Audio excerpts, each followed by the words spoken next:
নবীজি সাল্লাল্লাহু আলাইহি সাল্লামের মদিনা মডেল এটা কেবল ইতিহাসের একটি অধ্যায় নয়, এটা আমাদের আজকের জীবনের রূপরেখা, এটা আজকের সমাজের আদর্শ।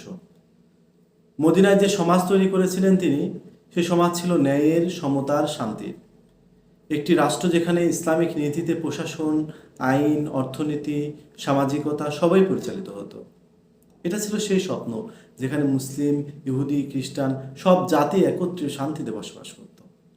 নবী সাল্লাল্লাহু আলাইহি সাল্লাম আমাদের শিখিয়েছেন অন্যায়কে মেনে না চলা, সত্যের পক্ষে দাঁড়ানো, মানুষের অধিকার রক্ষা করা। আমরা কি সেই মদিনা মডেল অনুসরণ করছি আজ?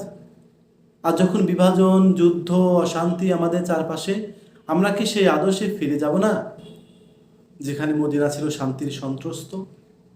আমরা কি এটাই আমাদের লক্ষ্য? এটি শুধু ইতিহাস নয়, এটি আজকের দিনের দাওয়াত, এটাই আমাদের ইসলামের মূল শিক্ষা। নবীজি সাল্লাল্লাহু আলাইহি সাল্লামের মদিনা মডেল কি আমাদের আদর্শ নয়?